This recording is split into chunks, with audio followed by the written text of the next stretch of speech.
Flamma était mon phénix. Elle faisait partie de la nation de l'eau. Elle faisait partie de la nation de l'eau, c'était un phénix blanc. Quand je suis allé la voir, elle était au sous-sol. Je l'avais enfermée et enchaînée, pour ne pas qu'elle puisse s'envoler la nuit. Je suis allé la voir et j'ai posé ma main sur son bec. Tout de suite, elle a baissé la tête et a posé ses ailes sur le sol. Posant ses ailes sur le sol, je l'ai regardée, sentant à l'extérieur le vent se poser de manière latente sur le sol. Elle était inquiète pour beaucoup de choses, mais je me suis posé à côté d'elle. Je me suis glissé entre son corps et entre ses ailes, et je l'ai tenue. Je l'ai tenue contre moi, passant mes bras sur son buste. Je lui ai dit qu'il n'y avait rien à craindre. Je lui ai dit qu'il n'y avait rien à craindre en passant mes mains sur son abdomen, et là je l'ai regardée. Je lui ai passé et serré l'armure contre son abdomen, et je me suis enfin accroché à son cou. Je me suis enfin accroché à son cou, en lui disant qu'il n'y avait rien à craindre, de légères caresses circulaires sur le dos de son oreille sur le côté, une oreille qui ressemblait à une petite pique de plumes. Je l'ai aperçue, et je lui ai murmuré à l'oreille qu'elle pouvait s'envoler. Les portes se sont ouvertes d'un battement d'ailes. D'un battement d'ailes, elle a écarté ses ailes d'une seule fois, et j'ai vu ses ailes s'écarter. Le vent tellement puissant fit surgir les deux portes, qui s'écartèrent en une seule fois. Elles partirent tout de suite, leva la tête vers le ciel, et regarda le vent latent qui ne faisait presque pas bouger les feuilles des arbres. À cet instant-là, elle leva la tête, attendit un seul instant, mais je sentais son corps s'enfoncer dans la terre. Je sentais qu'elle enfonçait son corps un peu plus dans la terre. Cela voulait dire qu'elle était prête à décoller. À cet instant-là, elle déploya encore une fois ses ailes. Elle déploya encore une fois ses ailes, secoua légèrement la tête, et je m'accrochai à elle. Je me suis alors accroché à elle. Je m'accrochai à elle. Elle secoua légèrement la tête, et elle leva les yeux. Dans ses yeux, je pus apercevoir la lumière du soleil blanche, une lumière presque divine. Je pus apercevoir cette lumière presque divine dans ses yeux, son bec noir qui se reflétait à la lumière du soleil.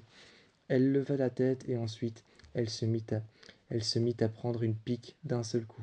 D'un seul coup, elle prit une pique vers le haut et déploya ses ailes. Une fois en haut, elle fit alors une sorte de forme circulaire. Une fois en haut, elle fit alors elle fit un fort tracé circulaire. Elle fit un fort tracé circulaire une fois en haut, passa juste au-dessus de l'éclipse de soleil qu'il y avait le matin. Elle passa juste devant l'éclipse de soleil qu'il y avait ce matin-là. À contre-jour, la forme de ses ailes déployées, et à contre-jour, je pouvais apercevoir ses yeux et son bec noir. Je pouvais apercevoir toute sa silhouette à contre-jour, juste en face de l'éclipse soleil, juste en face de l'éclipse de soleil, je pouvais apercevoir sa silhouette à contre-jour, les ailes déployées.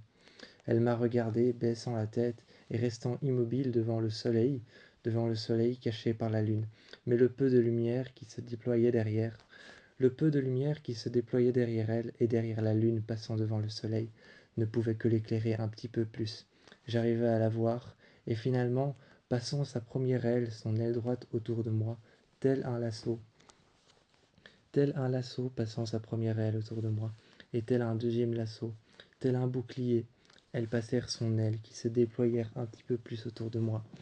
Comme si elle m'enfermait entre ses ailes, elles passèrent son corps juste autour de moi. Derrière moi, je regardais son corps s'enfoncer dans la terre et passer tout autour de moi. Ces deux ailes qui se mirent alors l'une face à l'autre, formant une sorte de bouclier circulaire avec son corps juste derrière. Elles passèrent une aile pliée et l'autre aile tendue, mais qui passèrent de manière circulaire devant moi. Elles formèrent un bouclier autour de moi et repartirent dans les airs tout de suite après. Elles caressèrent légèrement le côté de sa tête contre mon dos, afin de me dire qu'elle repartait. Ensuite, elle refit la même figure encore une fois, un tracé circulaire avec ses ailes écartées. Elles se mirent encore une fois devant le soleil une fois que la lune avait été dégagée. Elles se mirent devant le soleil, déployèrent ses ailes et me regardaient depuis la hauteur là où elles se trouvaient dans les airs. Il y avait plusieurs phénix, des phénix rouges de la nation du feu, des phénix noirs de la nation de la terre. des phénix noirs de la nation de la terre et de la nation de la... et d'autres phénix, par exemple, comme des phénix blancs, de la nation du vent, de la nation de l'eau, des phénix rouges de la nation du feu qui étaient en train de voler. Ceux-ci, lorsqu'ils écartaient les ailes, ne pouvaient s'empêcher de prendre feu. Ils proclamèrent alors leur importance face au soleil. Face au soleil, lorsqu'ils écartèrent les ailes, on pouvait voir que leurs ailes prenaient feu, que leurs yeux prenaient feu. Ils proclamèrent leur importance et leur supériorité face aux dieux célestes qu'il y avait derrière le soleil et derrière le ciel. Certains pouvaient croire que les phénix avaient une connexion avec eux. Les autres phénix, les phénix noirs, eux ne sortaient que la nuit. Ils ne sortaient que la nuit et proclamèrent leur importance et leur supériorité face à la lune. Ils sortirent, écartèrent les ailes et on pouvait apercevoir une grande silhouette noire et deux yeux brillants, malgré le fait qu'ils soient noirs.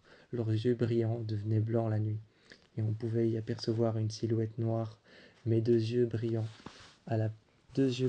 juste qui se posèrent à l'endroit de leur tête, le bec baissé et un peu plus grand que les phénix classiques faisant partie de la nation du feu ou faisant partie de la nation du vent. Ils écartèrent les ailes et proclamèrent leur importance face à la lune. La pleine lune. Face à la pleine lune, ils sortirent et regardèrent la pleine lune.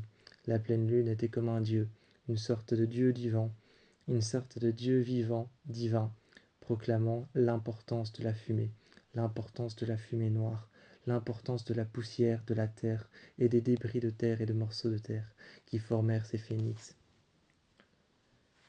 Le soleil, lui, par contre, était important. Ils formèrent un dieu non vivant, mais vivant en même temps, créant l'importance des flammes. Pour nous, c'était l'eau, les lacs et les rivières qui formèrent un dieu vivant et non vivant, pour les phénix blancs, qui étaient faits d'eau et de vent, qui étaient faits d'air et d'humidité. Ces phénix proclamèrent leur importance en, en, en parfois quelques instants, en allant se poser juste en face d'un lac, en se posant sur l'eau. Ils écartèrent leurs ailes et déposèrent leurs ailes tranquillement. Tranquillement, ils déposèrent leurs ailes sur l'eau. Ils déployèrent leurs ailes un petit peu comme un... Ils déployèrent leurs ailes en touchant l'eau, ne serait-ce qu'un petit peu, ne serait-ce que de manière infime. Ils se posèrent sur l'eau et se posèrent comme s'ils se posèrent sur l'eau, comme s'ils se déposèrent sur le dos de leur Dieu.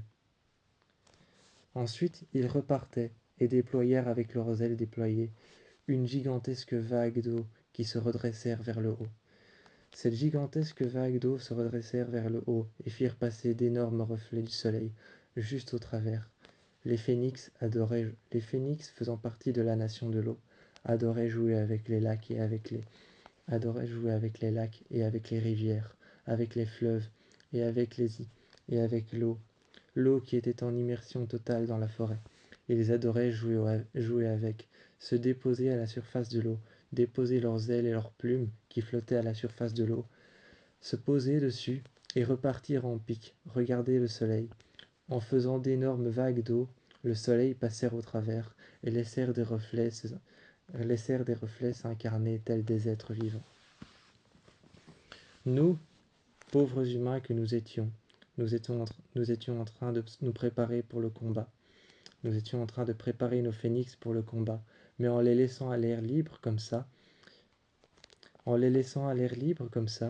en proclamant leur supériorité et en proclamant leur importance face à leur Dieu, les phénix de la nation du feu proclamèrent leur importance au soleil. Les phénix de la nation de l'ombre, de la nation de la terre, proclamèrent leur importance au charbon et à la poussière. Ils partirent dans les terres obscures, et les vastes forêts qui avaient été supprimées des confins de cet endroit magique où l'on avait déposé plusieurs phénix. Ils déposèrent leur importance à la terre, à la poussière et au charbon, aux vastes mines de charbon qui avaient été abandonnées et délaissées. Les autres phénix proclamèrent leur importance dans les lacs, ceux qui faisaient partie de la nation de l'eau. On les regardait voler au-dessus de notre royaume, au-dessus de notre château. Par la fenêtre, j'arrivais à les voir, les ailes déployées. Parfois c'était du feu, parfois c'était de l'eau et de l'air, et parfois ce n'était que du charbon. Ce n'était que du charbon et de la poussière noire, des yeux brillants et blancs que je pouvais apercevoir face à la lune. Ça, c'était les phénix d'ombre. C'étaient les phénix d'ombre et les phénix qui faisaient partie de la nation de la terre et de la nation de la poussière et du charbon. Ils vénérèrent la forêt, vénérèrent les terres, le charbon et les endroits isolés. C'étaient les phénix d'ombre qu'on appelait ceux qui vénéraient les anciens esprits. Les esprits aussi appelés les esprits maléfiques. Mais ils n'étaient pas maléfiques, loin de là. Ils étaient bienveillants, mais ils étaient simplement noirs et vénérèrent les endroits isolés.